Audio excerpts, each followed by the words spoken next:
சென்னையிலேருந்து வீட்டுக்கு வந்தாச்சு. அன்றைக்கி வந்து ஆதுக்குட்டியோட ஸ்கூல் ஃபங்க்ஷன்.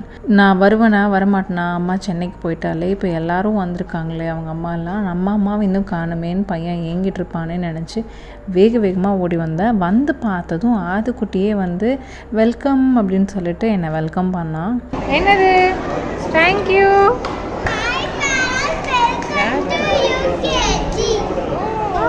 அப்படியா, தேங்க்யூ.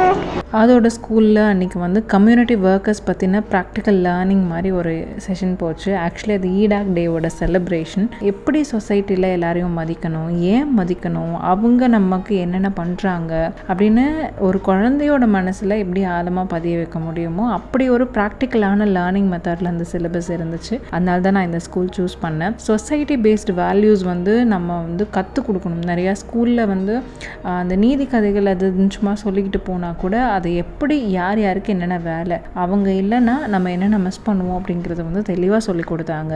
இதை வந்து ஒரு சிம்பிளாக ஒரு ஸ்கூல் அப்படிங்கிற ஒரு கேட்டகரிக்குள்ளே கொண்டு வர முடியாது. ஏன்னா அது லைஃப்பில் எல்லாத்துக்கும் எது எது வேணும், எது முக்கியம்னு சொல்லி கொடுக்குற ஒரு வாழ்க்கை பாடசாலைன்னு சொல்லலாமா, ஒரு லைஃப்பை கற்றுக் கொடுக்குற ஒரு ஸ்கூல்னு சொல்லலாம். அதனால தான் நான் இதை சூஸ் பண்ணேன். இந்த மாதிரி ஒரு ஃபங்க்ஷனில் அதன் பாடுறான், டான்ஸ் பண்ணுறான் அப்படிங்கும்போது ஒவ்வொரு குழந்தைக்கும் அவங்க அம்மா வந்து கிளாப் பண்ணுவாங்க.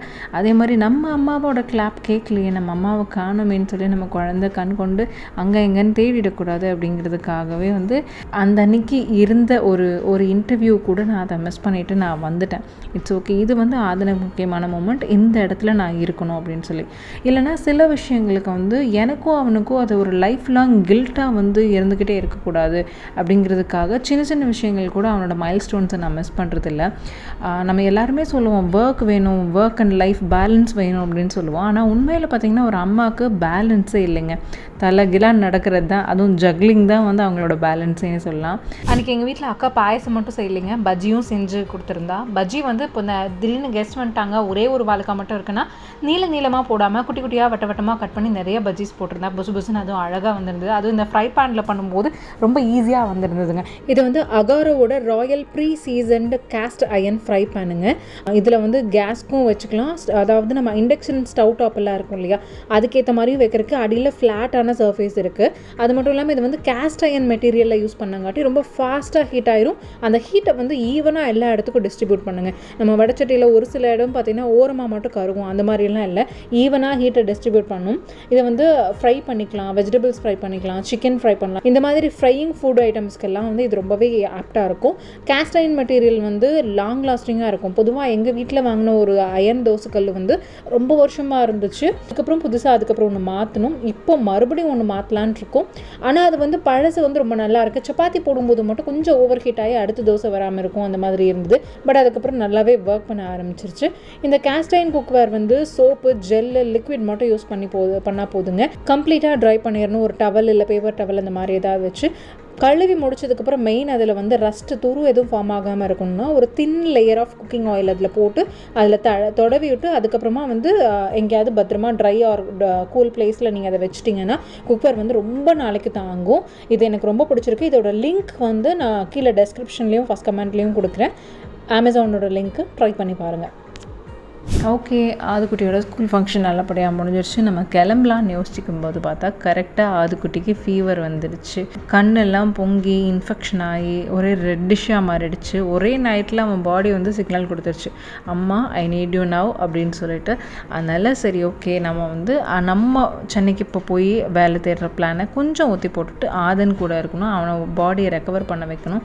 பிகாஸ் என்னதான் இருந்தாலும் அந்த எப்படி ஒரு பிறந்த குழந்தை வயிற்றுலேருந்து எடுத்து அம்மா மேலே போடுவாங்களோ அந்த பாடியிலே டச் வந்து ஒரு குழந்தைக்கு ஹீல் பண்ணுமோ அந்த மாதிரி ஒவ்வொரு குழந்தையும் உடம்பு முடியாமல் இருக்கும்போது அம்மாவோட டச் எதிர்பார்ப்பாங்க. ஸோ அது எதிர்பார்க்குறதுன்னு இல்லை, அது ஒரு நேச்சுரலான அந்த பாண்டிங்க. ஸோ அதுவே வந்து ஒரு ஹீலிங் பவர் இருக்கும்போது அதை நம்ம கொடுக்கணும், அது நம்மளால தான் முடியும் அப்படின்னு சொல்லிட்டு நான் இருந்துட்டேன். அப்புறம் ஆதுக்குட்டி ஹாஸ்பிட்டல் கூப்பிட்டு போய் ட்ரீட்மெண்ட் கொடுத்து ரெடி பண்ணிவிட்டு சரி ஓகே அப்படின்னு சொல்லி அவன் ப்ராப்பராக ரெடி ஆனதுக்கப்புறம் சென்னை கிளம்பலாம் அப்படின்னு முடிவு பண்ணிட்டேன். தண்ணியில ஊத்தி அப்புறம் வந்தது தண்ணி உள்ள ஊத்தி அப்புறமா கறியில போட்டு கல்வால் போட்டு அப்புறமா உப்பு போட்டு அப்புறமா ஆம்லெட் போட்டு அப்புறமா மிளகாய் போட்டு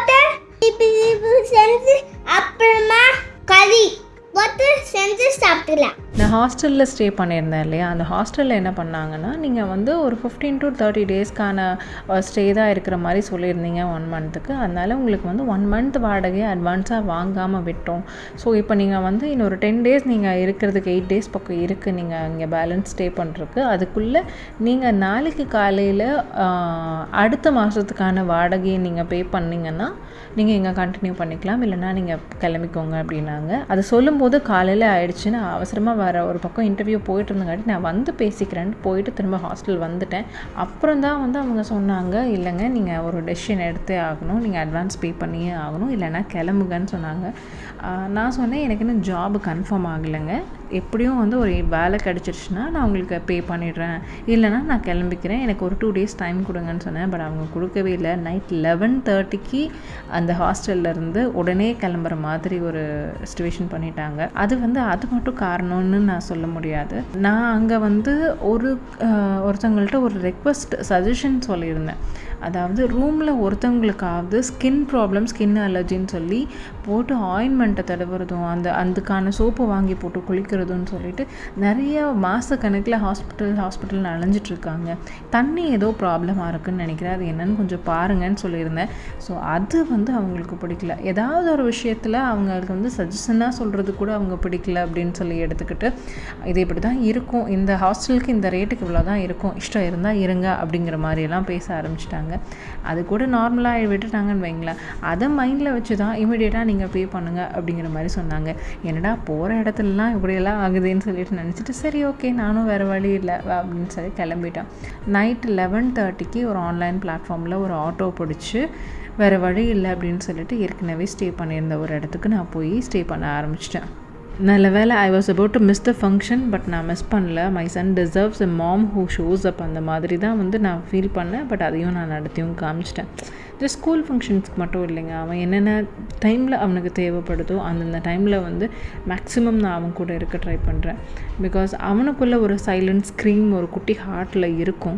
அந்த இடத்துல ஒரு வாய்டு விடாமல் இருக்கணும், ஒரு வெற்றிடம் விடாமல் இருக்கணும் அப்படிங்கிறதுல வந்து நான் ரொம்பவே கான்சியஸாக இருக்கேன். குழந்தைங்களுக்கு வந்து ப்ரெசன்ஸ் நிறையா கொடுக்கறத விட நம்மளோட ப்ரெசன்ஸை கொடுக்கணும், நம்ம அந்த இடத்துல இருக்கணும் அப்படிங்கிறது வந்து நிறைய இடங்களில் இந்த லைஃப் எனக்கு நிறைய இடங்களில் லைஃப் எனக்கு உணர்த்தி இருக்குது. So thank you so much for வாட்சிங். இந்த வீடியோ பிடிச்சிருந்ததுன்னா லைக், ஷேர், கமெண்ட் சம்பிரதாயங்கள்லாம் பண்ணிவிட்டு மறக்காமல் சப்ஸ்கிரைபும் பண்ணிவிடுங்க. ஆல் நோட்டிஃபிகேஷன் எனேபிள் பண்ணிவிடுங்க. சரி, இன்னொரு வீடியோவில் பார்ப்போம்.